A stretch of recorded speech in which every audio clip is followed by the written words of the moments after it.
Hello students, আজ আমরা শিখব অ্যাকাউন্টেন্সিতে rules of debit and credit. মানে কীভাবে যে কোনো ট্রানজাকশানের ডেবিট পার্ট অ্যান্ড ক্রেডিট পার্টকে আইডেন্টিফাই করা হয় সেটা আমরা এখানে আজকে শিখব। ডেবিট এবং ক্রেডিট এই দুটো ওয়ার্ডই actually they are Latin words, Latin ভাষার থেকে নেওয়া হয়েছে। ডেবিট ওয়ার্ডটা নেওয়া হয়েছে ডেবিটাম ল্যাটিন ওয়ার্ড থেকে। এটার অর্থটা হচ্ছে, ইংরেজিতে এটার অর্থটা হচ্ছে what is due, what is due. এবং ক্রেডিট ওয়ার্ডটাও একটা ল্যাটিন ওয়ার্ড। এই ক্রেডিট এই ওয়ার্ডটা ল্যাটিন ওয়ার্ড ক্রেডিয়ার থেকে নেওয়া হয়েছে, ক্রেডিয়ার থেকে নেওয়া হয়েছে, CREDERE, ক্রেডিয়ার থেকে নেওয়া হয়েছে। এটার অর্থ হচ্ছে টু বিলিভ। এবার বক্তব্যটা যেটা সেটা হচ্ছে যে ডেবিট এবং ক্রেডিট আমরা যে পড়েছি, মানে যেটা আগের ক্লাসে আলোচনা করেছি, যে ট্রানজাকশন কথাটার অর্থ হচ্ছে লেনদেন। ট্রানজাকশন মানে হচ্ছে any event which is measured in terms of money, যেটাকে টাকা দিয়ে মাপা যায়, এনি ইভেন্ট যেটা টাকা দিয়ে মাপা যায়। তো ট্রানজাকশন মানে at least two parties are involved. Two parties মানে দুটি পক্ষ আছে, at least two parties, at least there may be more than two, দুইয়ের বেশি হতে পারে কিন্তু দুইয়ের কম নয়, দুজন আছে। এই দুটো পার্টির মধ্যে ডেফিনেটলি একজন হচ্ছে ডেবিট এবং আরেকজন হচ্ছে ক্রেডিট। অ্যাকাউন্টেন্সিতে ডেবিট এবং ক্রেডিটকে শর্টে এরকমভাবে লেখা হয়, ডিআর এবং সিআর। তো এই ডেবিট এবং ক্রেডিট কে হবে আর কে হবে না, কে ডেবিট হবে কে ক্রেডিট হবে একটা ট্রানজাকশন বা লেনদেন। আমি লেনদেন বলেছিলাম দেওয়া নেওয়া, মানে দেওয়া নেওয়া, এই কে দিচ্ছে কে নিচ্ছে বা কে দিচ্ছে কে পাচ্ছে, এইটার থেকেই কিন্তু ডেবিট ক্রেডিট আমাদের নির্ধারণ করতে হবে। তো এইটার একটা দুটো রুল আছে ওয়ার্ল্ড ফেমাস টু রুলস। একটা হচ্ছে ব্রিটিশ রুল, যেটাকে বলা হয় golden rule of accounts. British রুলটাকে বলা হয় গোল্ডেন রুল অফ অ্যাকাউন্টস। এবং ব্রিটিশ রুল ছাড়াও বর্তমানে definitely there is another rule, তাকে বলা হয় modern rule of accounts. Modern rule of অ্যাকাউন্টসটা হচ্ছে, এটা আমেরিকান রুল, এটা ব্রিটিশ রুল অর্থাৎ ইংরেজদের তৈরি করা রুল, এবং এটা হচ্ছে American rule.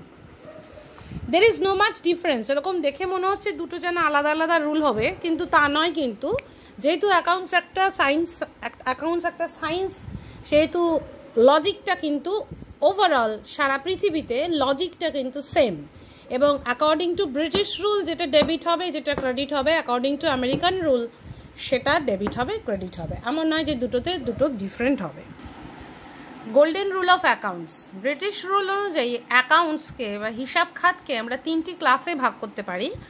One is real account, that is সম্পত্তি বিষয়ক হিসাব খাত, মানে সম্পত্তি যেগুলো, ধরো আমাদের সম্পত্তি বলতে আমরা কি বুঝি, আমাদের বাড়িটা, আমাদের গাড়িটা, আমাদের টাকা পয়সা, এগুলো হচ্ছে আমাদের সম্পত্তি।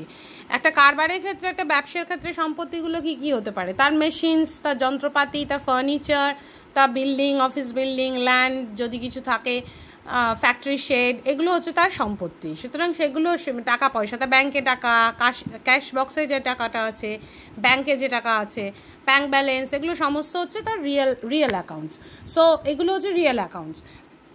নেক্সট হচ্ছে নমিনাল অ্যাকাউন্ট। নমিনাল অ্যাকাউন্ট মানে হচ্ছে আয় ব্যয় বিষয়ক হিসাব খাত। আয় ব্যয় বিষয়ক মানে কী কারণে সে আয় করছে, কী কারণে কারবার আয় হচ্ছে কারবারে, আর কী কারণে ব্যয় হচ্ছে। শুধু কারবারে কেন, আমি বলবো যে কোনো প্রতিষ্ঠানে কী কারণে আয় হচ্ছে, কী কারণে ব্যয় হচ্ছে, সেই হেডিংগুলো হচ্ছে নমিনাল অ্যাকাউন্ট। যে হেডে আয় হচ্ছে, ধরো আমার আয় হচ্ছে আমার স্যালারি, আমি মাইনে পাই, সেটা আমার আয়, তো স্যালারিটা আমার ইনকাম। আমার ব্যয় হচ্ছে আমি বাড়ি ভাড়া দিই, তাহলে রেন্ট হচ্ছে বাড়ি ভাড়া, রেন্ট আমি হচ্ছে আমার হলো ব্যয়, সেরকম। আর হচ্ছে পার্সোনাল অ্যাকাউন্ট মানে হচ্ছে ব্যক্তি সম্পর্কীয় হিসাব খাত, ব্যক্তি বিষয়ক হিসাব খাত। অর্থাৎ যাদের দেনাদার এবং পাওনাদার, আমি কার কাছ থেকে টাকা পাবো আর কে আমার কাছ থেকে টাকা পাবে, এই দেনাদার এবং পাওনাদারের হিসাব যেখানে রাখা হচ্ছে সেটা হচ্ছে পার্সোনাল অ্যাকাউন্ট। তাহলে রিয়েল অ্যাকাউন্টের এক্সাম্পল বলে আমরা বলতে পারি land and building, plant and machinery, furniture, motor vehicle, cash in hand, cash at bank, এগুলো হচ্ছে সমস্ত রিয়েল অ্যাকাউন্ট, এগুলো সবই সম্পত্তি বিষয়ক হিসাব খাত। নমিনাল অ্যাকাউন্টের এক্সাম্পল আমরা বলতে পারি এগুলো হচ্ছে একটা অর্গানাইজেশনের ক্ষেত্রে এগুলো হচ্ছে তোমার তার খরচ, হ্যাঁ, ধরো interest on loan, salary, wages, salary দিতে হবে কর্মচারীদের, ওয়েজেস দিতে হবে, ইন্টারেস্ট অন লোন, কোনো লোন নিয়েছে তার উপর ইন্টারেস্ট দিতে হবে, কমিশন দিতে হবে, বোনাস দিতে হবে, রেন্ট দিতে হবে। আয় কিন্তু সেদিক থেকে চিন্তা করলে ওই একটাই আয়, সেটা হচ্ছে সেলস, বিক্রি করব টাকা পাবো। এছাড়া যদি ব্যাংকে কোনো টাকা জমা থাকে, মানে অর্গানাইজেশনের, বিজনেস অর্গানাইজেশন হোক এমনি অর্গানাইজেশন হোক, তার যদি ব্যাংকে কোথাও ফিক্সড ডিপোজিট করা আছে ধরো অর্গানাইজেশনের নামে, তাহলে তার উপর যদি ইন্টারেস্ট পাওয়া যায় সেটা একটা ইনকাম হতে পারে, এরকম আর কি। বা সে যদি অন্য কারোর হয়ে কাজ করে, অর্গানাইজেশন যদি কারোর হয়ে কাজ করে, তাহলে সেখান থেকে যদি সে কমিশন পায়, সেখান থেকে যদি সে বোনাস পায়, ব্রোকারেজ পায়, সেটা ইনকাম হতে পারে। কিন্তু মেন ইনকাম হচ্ছে সেলস, এটা মনে রাখতে হবে। আর পার্সোনাল অ্যাকাউন্ট হচ্ছে ডেটার্স এবং ক্রেডিটার্স। ডেটার্স হচ্ছে দেনাদার, ক্রেডিটার্স হচ্ছে পাওনাদার। ডেটার্স এবং ক্রেডিটার্স হচ্ছে। নাও দ্য রুলস। রিয়েল অ্যাকাউন্টের ক্ষেত্রে রুলটা হচ্ছে অ্যাকাউন্টটা, মানে ধরো মেশিনারি অ্যাকাউন্ট, ডেবিট হবে তখন ডেবিট হোয়াট কামস ইন, অর্থাৎ যদি মেশিন কেনা হয় তাহলে মেশিনারি অ্যাকাউন্ট ডেবিট হবে। আর ধরো পুরনো মেশিন বিক্রি করে দেওয়া হচ্ছে, তার মানে মেশিনটা বেরিয়ে চলে যাচ্ছে, ক্রেডিট হোয়াট গোজ আউট, তখন মেশিনারি অ্যাকাউন্ট কিন্তু ক্রেডিট হয়ে যাবে।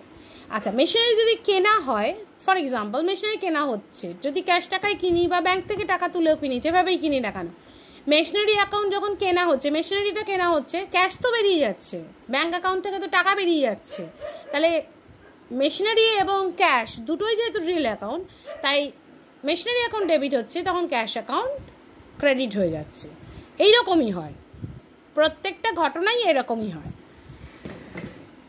নেক্সট হচ্ছে নমিনাল অ্যাকাউন্ট। নমিনাল অ্যাকাউন্টের ক্ষেত্রে গোল্ডেন রুলসটা কি বলছে? গোল্ডেন রুলস বলছে ডেবিট করবে এক্সপেন্সেস অ্যান্ড লসেস, ক্রেডিট করবে ইনকামস অ্যান্ড গেইনস। তাহলে expenses and losses are debited, incomes and gains are credited. Expense খরচ, লস কোনো রকম ক্ষতি হলে সব ডেবিট হবে, যে অ্যাকাউন্টই হোক না কেন ডেবিট হবে। আর যদি কোনো অ্যাকাউন্ট থেকে আয় হয়, সেটা যদি ইনকাম হয় এবং সেটা যদি গেইন হয় অর্থাৎ লাভ হয় কিছু, তাহলে সেটা ক্রেডিট হবে। আর মানে golden rule of the golden rule হচ্ছে এই রুলটা, যেটা হচ্ছে পার্সোনাল অ্যাকাউন্ট। পার্সোনাল অ্যাকাউন্ট কী বলছে? Debit the receiver, credit the giver. এটা মনে রাখলে সবগুলোই করা যাবে, এই সব কটাই করা যাবে, এটা যদি মনে রাখা যায়। The debit the receiver, credit the giver. যে অ্যাকাউন্ট পাচ্ছে তাকে ডেবিট করবে, যে অ্যাকাউন্ট দিচ্ছে তাকে ক্রেডিট করবে। যে অ্যাকাউন্ট পাচ্ছে তাকে ডেবিট করবে, যে অ্যাকাউন্ট দিচ্ছে তাকে ক্রেডিট করবে। কি পাচ্ছে? বেনিফিট, সুবিধা। যে অ্যাকাউন্ট সুবিধা এনজয় করছে, লেনদেন, তো লেন যে হচ্ছে অর্থাৎ যে পাচ্ছে সে ডেবিট হবে, যে দিচ্ছে, যে সুবিধা দিচ্ছে সে ক্রেডিট হবে। আমরা যে এক্সাম্পলটা বলছিলাম যে মেশিন কেনা হলো, তাই তো, মেশিন কেনা হলো, এটাতে সুবিধা কে পেলো? ডেফিনেটলি মেশিন অ্যাকাউন্ট পেলো, মেশিন অ্যাকাউন্টে মেশিন এলো, মেশিন অ্যাকাউন্ট ডেবিট হবে। সুবিধাটা দিল কে? ক্যাশ সুবিধা দিল, ক্যাশ টাকাটা বের করলো বলেই তো মেশিনটা কেনা গেল। তাহলে ক্যাশ হচ্ছে সুবিধা দিল, তাই জন্য ক্রেডিট দ্য গিভার, ও যে ক্যাশ দিল বলে ক্যাশ ক্রেডিট হবে। এই রুলটাতে ফেলে বাকি সব কটা করা যাবে, এইটাকেও মনে রাখলেই সমস্তগুলো করা যাবে। তাহলে এটা হচ্ছে আজকে গোল্ডেন রুল অফ অ্যাকাউন্টস।